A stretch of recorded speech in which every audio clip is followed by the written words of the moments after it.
سیاست کوئی نجاست نہ تھی، سیاست تو ایک نفاست تھی، سیاست تو ایک عبادت تھی۔ ہمارے معاشرے کے اندر اس کو بگاڑ دیا گیا۔ کوئی اچھا خاصا بندہ اس طرف آیا نہ، کہتے ہیں لا حول ولا قوت، اس کا کیا کام تھا؟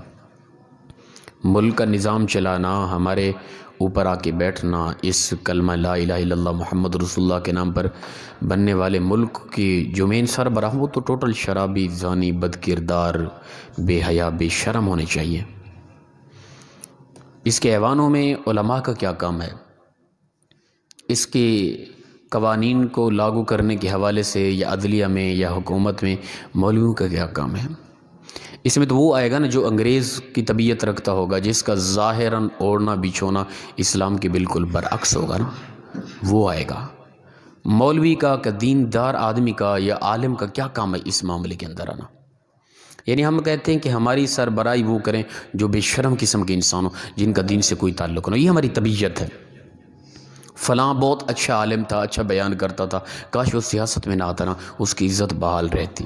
سیاست تو انبیاء بھی سکھاتے رہے۔ پیچھے وہ حدیث مبارکہ کے الفاظ ہیں، اللہ کے نبی صلی اللہ علیہ وسلم فرماتے ہیں بنی اسرائیل کا ہر نبی اپنی امت کو سیاست سکھاتا تھا۔ مسجد نبوی کے اندر بھی سیاست ہوتی رہی ہے۔ ہم سیاست کے نام سے گھبراتے ہیں، یار سیاست ایک ایسا یعنی کہ ایک غلیظ نام ہے، استغفر اللہ، حالانکہ قرآن یہ سکھاتا ہے۔ سیاست کیا ہے؟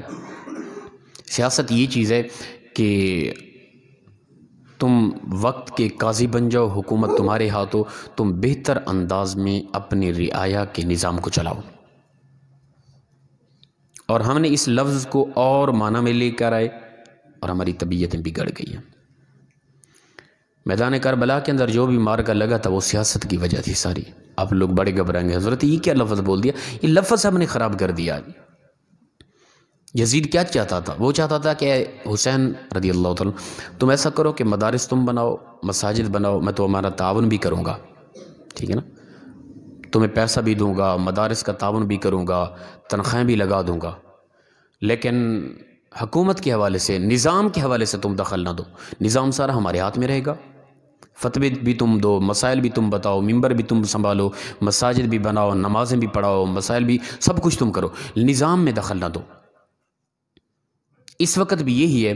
آپ دیکھیں دنیا میں کہیں بھی کفر نماز پڑھنے سے نہیں روکتا، روزے رکھنے سے نہیں روکتا، ٹھیک ہے نا، عبادات سے نہیں روکتا، تسبیح و تحلیلات سے نہیں روکتا، مسلمان کو نظام میں آنے سے روکتا ہے۔ وہ کبھی بھی غیر مسلم نہیں چاہے گا کہ پاکستانی حکومت کوئی علماء کی آ جائے، نہیں، وہ اس میں دخل دے گا۔ غیر مسلم کی ٹوٹلی یہی کوشش ہے نظام مسلم کے ہاتھ میں نہ جائے، نظام انہی کے ہاتھ میں رہے جن کی طبیعت میں کفر ہے، جن کی طبیعت میں دین کی یعنی طبیعت ان کی بالکل دین کے برعکس ہے، نظام ان کے ہاتھ میں رہے۔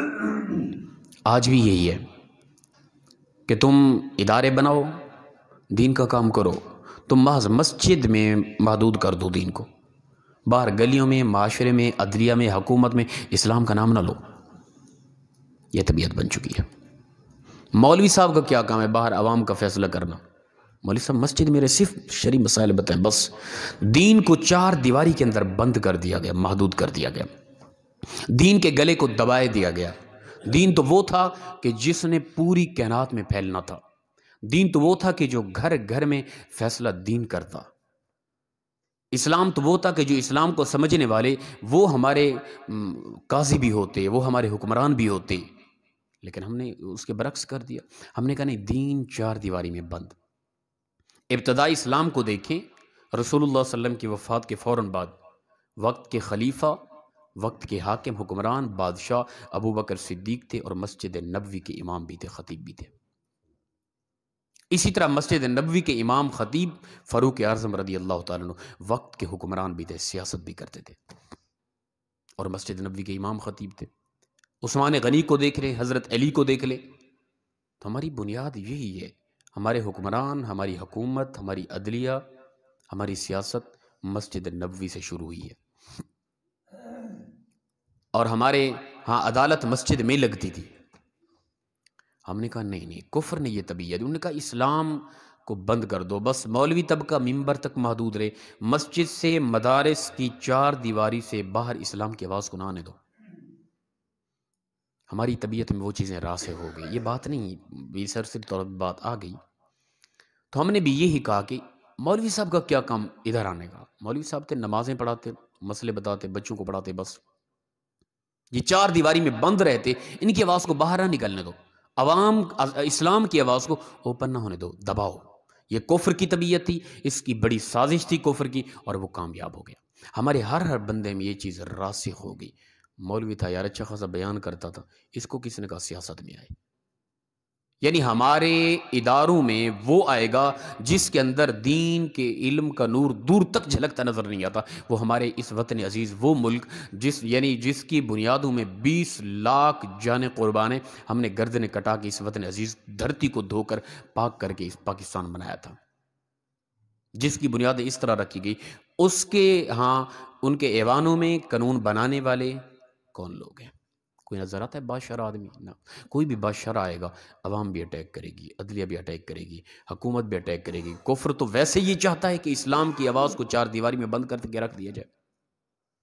یہی سوچ فکر تھی یزید کی، وگرنہ یزید تو تعاون کرنا چاہتا تھا، استغفر اللہ۔ یزید تو امام حسین کا تعاون کرنا چاہتا تھا اس سلسلہ میں کہ حسین ممبر تو سنبھال، مساجد تو سنبھال، مدارس تو سنبھال، دین کا نظام، اشاعت اسلام کا نظام تو سنبھال، اور بقیہ نظام کے اندر نہ تو بند چار دیواری میں رہے، بس ممبر تیرے سپرد ہو، نظام ہمارے ہاتھوں میں ہوگا۔ امام حسین نے فرمایا نہیں، اسلام یہ نہیں ہے، اسلام پورے عالم میں پھیلے گا، مسجد کے اندر بھی اسلام ہوگا، مسجد کے باہر گلی میں بھی فیصلہ ہوگا، اسلام کرے گا، باہر عدالت میں بھی فیصلہ ہوگا، وہ بھی اسلام کرے گا، اپنا ایوانوں میں فیصلہ ہوگا، وہ بھی اسلام کرے گا۔ محض اسلام مسجد میں ممبر رسول تک محدود نہیں رہے گا، اسلام صرف چار دیواری مدارس میں بند نہیں رہے گا، بلکہ اسلام گلی گلی کوچے کوچے میں اسلام کا نعرہ ہوگا۔ یزید نے کہا یہ نہیں ہوگا۔ یہ تھی بنیادی لڑائی۔ یزید چاہتا تھا اسلام بند رہے، یزید چاہتا تھا اسلام چار دیواری میں رہے، وہ امام حسین کے پاس چاہے رہے، ہم تعاون بھی کریں گے، یہ فکر تھی یزید کی۔ اٹھائیں تاریخ دیکھیں، یہی سوچ ہے آج کفر کی۔ اس نے کہا نہیں جی، اسلام کو مساجد اور مدارس میں بند کر کے رکھ دو۔ آج کون ہے کہ علاقے کے اندر کوئی بھی معاملہ، علاقے کا جھگڑا، کوئی معاملہ اٹھ کھڑا ہوا، گھر کا کوئی معاملہ حل نہیں ہو رہا، کون ہے جو خطیب صاحب کے پاس آ کے اپنے مسائل کا حل کراتا ہے اور فیصلہ کراتا ہے؟ کوئی باہر جھگڑا ہو جائے، بھئی ہمارے ہاں مہذب ہمارے خطیب صاحب ہیں، دونوں چلتے ہیں انہی کے پاس، جو ہمارے حضرت کہہ دیں گے ہم اس پہ راضی ہو جائیں گے۔ مولوی کا کیا کام ہے؟ یہ تو چودھری کرے گا نا جو رات کو شراب میں پی پی کر سو جاتا ہے، یا وہ سیاستدان کرے گا نا ہمارا فیصلہ جو کبھی نماز کے قریب بھی نہیں گیا، وہ عید کے دن بھی مسجد میں بمشکل جاتا ہے، وہ ہمارا فیصلہ کرے گا شرعی طور پہ۔ یہ بنیادی وجہ آج ہم رسوا ہو گئے، آج ہم ذلیل ہو گئے، آج ہم پریشان ہو گئے، اسلام کو ہم نے چار دیواری میں بند کر دیا ہے۔ کو ذہن کے اندر وسعت پیدا کریں۔ ہم دیکھیں یزیدیت کی وہ سوچ ابھی تک آ رہی ہے، حسینیت کی سوچ ہمارے اندر اجاگر نہیں ہوئی۔